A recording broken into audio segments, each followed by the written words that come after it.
Welcome back in Academia daily dose powered by Academia career. मैं हूं सुधांशु देव और आज की तारीख है 17 जनवरी 2022। मित्रों, ठंड बहुत है और इसीलिए शासनादेश से विद्यालयों की छुट्टियां भी 23 तारीख तक बढ़ा दी गई हैं। तो आप लोगों से भी निवेदन है कि अपने घरों में कंबलों में बैठ करके, रजाइयों में बैठ करके और सुरक्षित ढंग से पढ़ाई करते रहिए। बढ़ते हैं आज के सेशन की तरफ।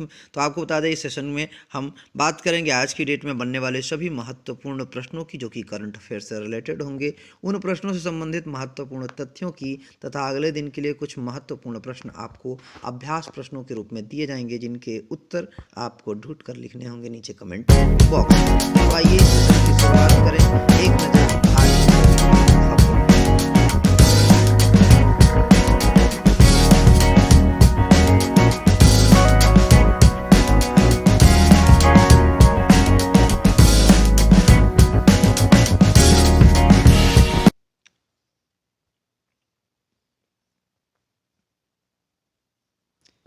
इस सेशन की शुरुआत एक मोटिवेशनल लाइन के साथ करना चाहूँगा कि मित्रों, आपने अपने लिए जो भी लक्ष्य तय किया है, आपने अपने लिए जो भी मंजिल तय की है, उसके लिए आज से ही कार्य करना शुरू कर दीजिए, क्योंकि उस कार्य के लिए, उस कार्य को शुरू करने के लिए कोई भी परफेक्ट डे नहीं आएगा। तो आज को ही अपना परफेक्ट डे मान करके और अपने मंजिल की तरफ बढ़ना शुरू कर दीजिए। जो भी लक्ष्य आपने ठाना है उसकी तरफ बढ़ना शुरू कर दीजिए। तो शुरू करते हैं आज के करंट अफेयर से जुड़े महत्वपूर्ण प्रश्नों से। तो पहला प्रश्न आपकी स्क्रीन पर आए इससे पहले हम आपको बता दें कि यदि आपको इस वीडियो का PDF चाहिए तो आप हमारे टेलीग्राम चैनल से डाउनलोड कर सकते हैं। टेलीग्राम चैनल का लिंक आपको नीचे डिस्क्रिप्शन बॉक्स में मिल जाएगा। तो पहला प्रश्न है, चीन ने हाल ही में किस भारतीय राज्य में 15 स्थानों के लिए माननीकृत नामों की सूची जारी की है? विकल्प ए है सिक्किम, बी है उत्तराखंड, सी है अरुणाचल प्रदेश तथा विकल्प डी है असम। प्रश्न को दोबारा से सुने। चीन ने हाल ही में किस भारतीय राज्य में 15 स्थानों के लिए माननीकृत नामों की सूची जारी की है? विकल्प ए है सिक्किम, बी उत्तराखंड, सी अरुणाचल प्रदेश तथा विकल्प डी असम है। इनमें से विकल्प सी अरुणाचल प्रदेश बिल्कुल सही उत्तर है। बात करें उत्तर के स्पष्टीकरण की, तो चीन के नागरिक मामलों के मंत्रालय ने अरुणाचल प्रदेश में 15 स्थानों के माननीकृत नामों की घोषणा की। चीन लगभग 90,000 वर्ग किलोमीटर अरुणाचल प्रदेश को अपना क्षेत्र होने का दावा करता रहा है। इसने 2017 में राज्य को दक्षिण तिब्बत भी कहा था। भारत ने जवाब की घोषणा की है कि नाम बदलने से राज्य से भारत की संप्रभुता नहीं छीनी जाती है। अगला प्रश्न है, इस्माइल योजना किस केंद्रीय मंत्रालय द्वारा लागू की जानी है? विकल्प ए है शिक्षा मंत्रालय, बी है महिला और बाल विकास मंत्रालय, सी है सामाजिक न्याय और अधिकारिता मंत्रालय तथा विकल्प डी है ग्रामीण विकास मंत्रालय।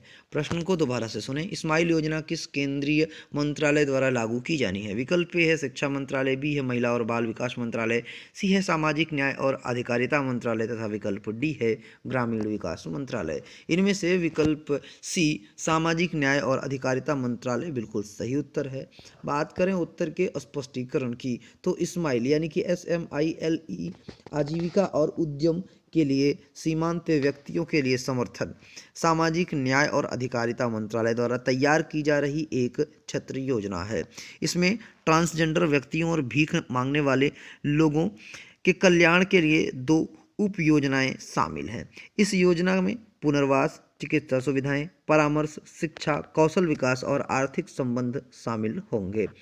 अगला प्रश्न है, नीति आयोग ने किस संस्थान के सहयोग से पूर्वोत्तर क्षेत्र जिला SDG सूचकांक जारी किया है? विकल्प ए है UNDP, बी है यूनिसेफ, सी है वर्ल्ड बैंक यानी कि विश्व बैंक तथा विकल्प डी है विश्व व्यापार संगठन।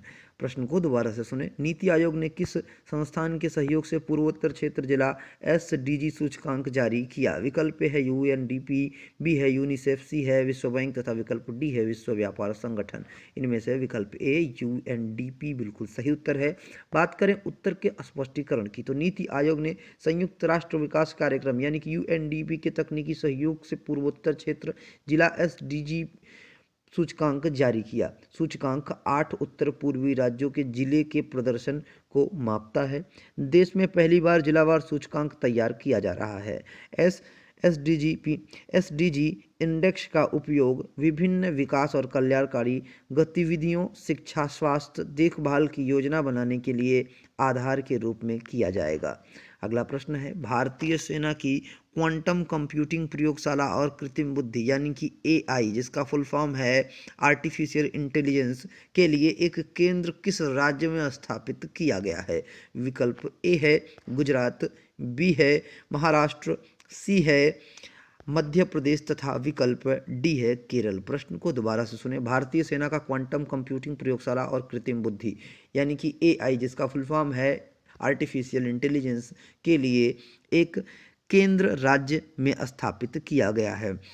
आर्टिफिशियल इंटेलिजेंस क्या होता है, इसके लिए हमने पूरा वीडियो अकेडमी डेली डोज दूसरे चैनल पर अपलोड किया है, उसका लिंक हमने नीचे डिस्क्रिप्शन में दे देंगे। अगर आपको देखना है, अगर आपको जानना है कि आर्टिफिशियल इंटेलिजेंस क्या होता है, तो आप उस वीडियो को देख सकते हैं।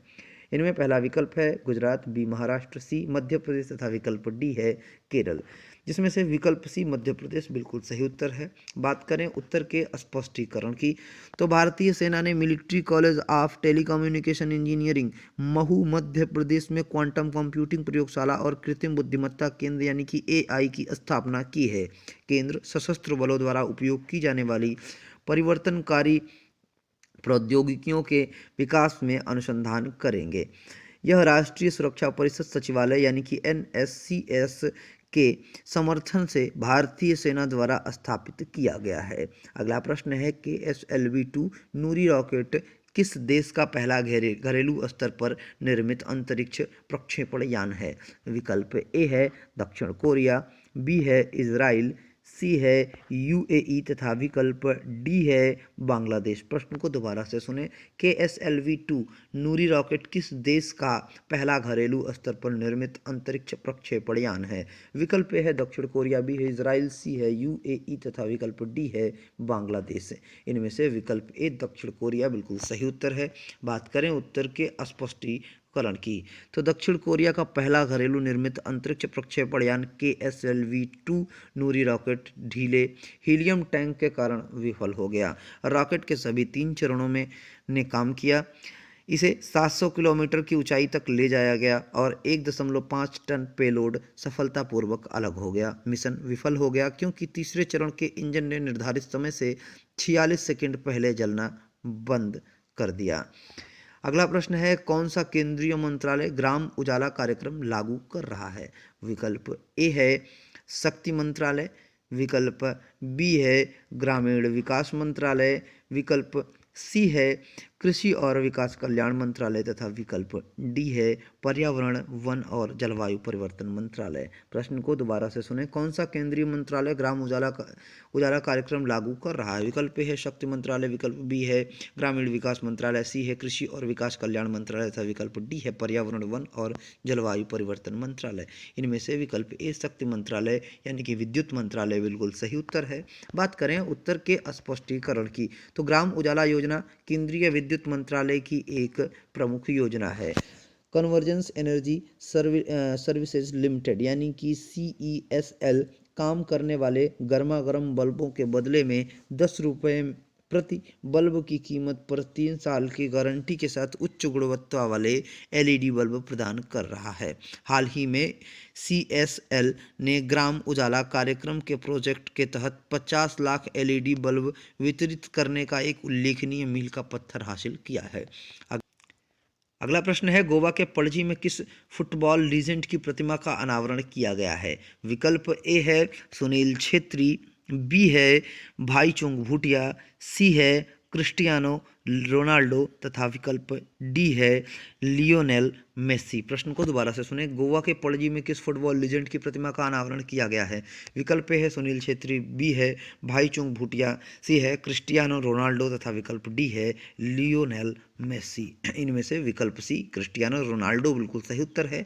बात करें उत्तर के स्पष्टीकरण की, तो युवा पीढ़ी को खेलों के प्रति प्रेरित करने के लिए पणजी गोवा में पुर्तगाली फुटबॉल के दिग्गज क्रिस्टियानो रोनाल्डो की प्रतिमा का अनावरण किया गया है। यह पहली बार है जब भारत में क्रिस्टियानो रोनाल्डो की प्रतिमा स्थापित की गई है। करीब 410 किलोग्राम वजनी इस मूर्ति की कीमत करीब 12 लाख रुपए है। अगला प्रश्न है, रेलवे बोर्ड के अध्यक्ष और मुख्य कार्यकारी अधिकारी सीईओ के रूप में किसे नियुक्त किया गया है? विकल्प ए है शोभित त्रिपाठी, बी है विनय कुमार त्रिपाठी, सी है राजेश अरोड़ा तथा विकल्प डी है कुमार वर्मा।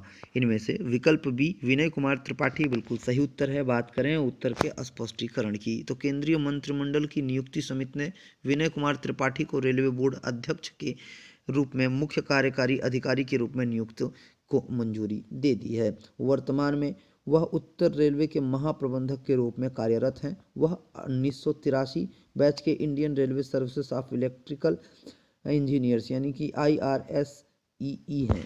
अगला प्रश्न है, इंसाकॉग किस देश द्वारा जीनोम अनुक्रमण और कोविड उपभेदों की विविधता की निगरानी के लिए स्थापित मंच है?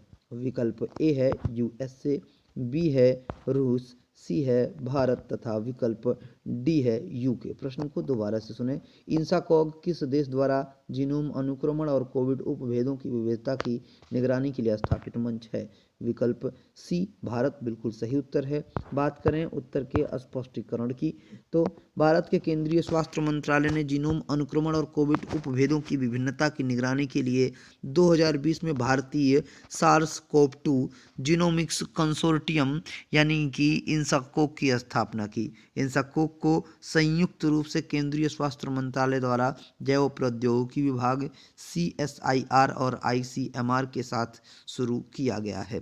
एक इंसाकोग लैब ने राज्यों को कोविड-19 सकारात्मक नमूने भेजने के लिए अस्थायी रूप से रोकने के लिए कहा है।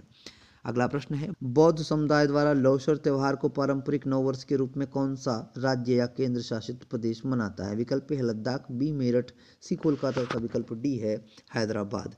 इनमें से विकल्प ए लद्दाख बिल्कुल सही उत्तर है। बात करें उत्तर के स्पष्टीकरण की, तो लद्दाख मना रहा है लोसार पारंपरिक नया साल। इस क्षेत्र में बौद्ध समुदाय द्वारा लोसार उत्सव मनाया जा रहा है। लोसर एक तिब्बती शब्द है जिसका अर्थ है नया साल। उत्सव की शुरुआत मठों, स्तूपों, आवासीय और अन्य स्थानों जैसे धार्मिक स्थलों की रोशनी के साथ जन्म और निर्वाण वर्षगांठ के चौखापा के उत्सव के साथ हुई।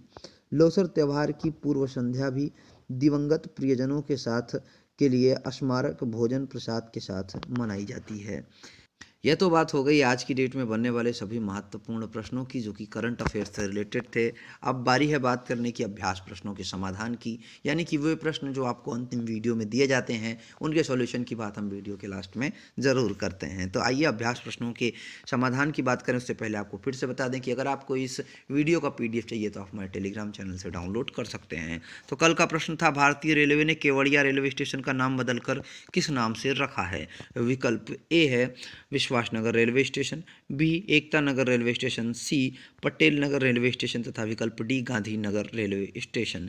तो इस प्रश्न को हमारे YouTube के कम्युनिटी सेक्शन में भी डाला गया था, जिसमें कई मित्रों ने एकता नगर रेलवे स्टेशन पर टिक किया तो कई मित्रों ने वहीं पर पटेल नगर रेलवे स्टेशन पर भी टिक किया था।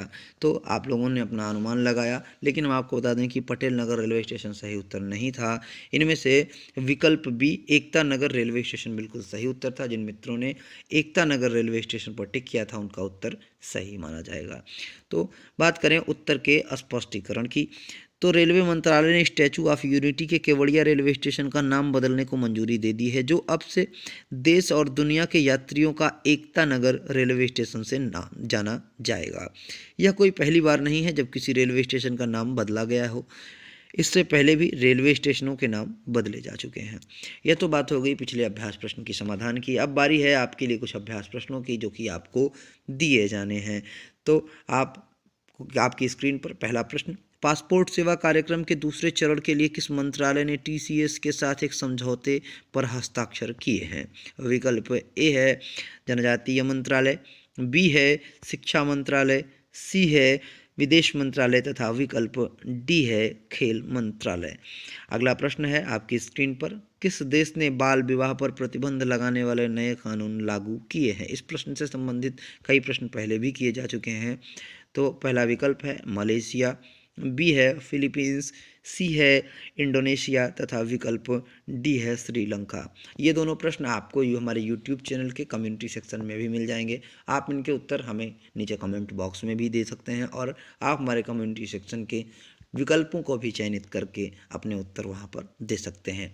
आज के लिए बस इतना ही, मिलते हैं अगले वीडियो में, तब तक बने रहें एकेडमिया डेली डोज के साथ। चैनल पर यदि आप नए हो तो चैनल को सब्सक्राइब कर लें, बेल आइकॉन दबाएं जिससे आपको समय पर अपडेट मिलता रहे। और यार वीडियो को लाइक कर दिया करिए यदि आपको वीडियो अच्छा लगे। हम बड़ी मेहनत से आपके लिए करंट अफेयर्स के कंटेंट और वीडियोस बनाते हैं। और अगर आपको ये वीडियो अच्छा लगे, उपयोगी लगे, तो अपने मित्रों के साथ साझा जरूर किया करिए।